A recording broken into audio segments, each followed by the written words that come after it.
Essai clinique sur le Covid-19, voici le pays qui accepte d'être le cobaye. Plus de détails après le générique. Avant de commencer, abonnez-vous à la chaîne et activez la cloche de notification car cela va vous permettre de ne plus manquer les prochaines vidéos. Let's go!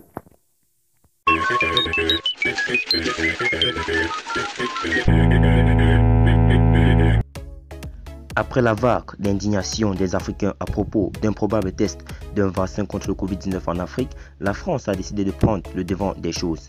Un essai clinique à partir du sang d'un ver marin va donc démarrer dans des hôpitaux de référence français sur certains malades particuliers. Les professeurs français Jean-Paul Mira et Camille Loche affirmaient au cours d'une émission télévisée la possibilité de faire une étude sur le BCG en Afrique. Une étude dont la finalité est de mettre en place un vaccin contre le nouveau coronavirus. Mais ces propos ont heurté la dignité des leaders et autres observateurs africains qui n'ont pas manqué de lever une vive protestation contre cette sortie des deux médecins français. La France vient cependant de prendre le taureau par les cornes en annonçant une telle étude sur son territoire. Le samedi 4 avril, un laboratoire français a en effet lancé un essai clinique à partir de l'hémoglobine de l'arrêt Nicole, sang des vers marins. La particularité de cette substance organique, c'est qu'elle est capable d'acheminer 40 fois plus d'oxygène que le sang humain.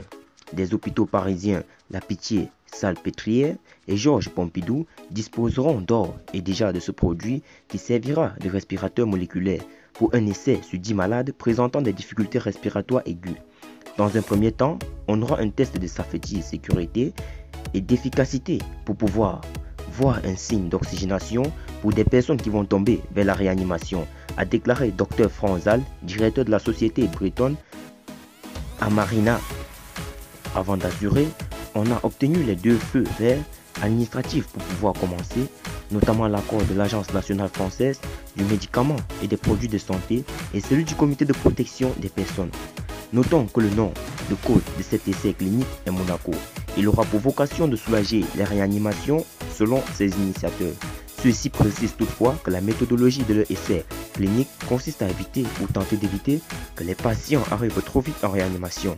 5000 doses de cette molécule sont immédiatement disponibles d'ici fin mars, avec une capacité d'en produire 15 000 autres dans un temps record si l'essai s'avère concluant contre le coronavirus.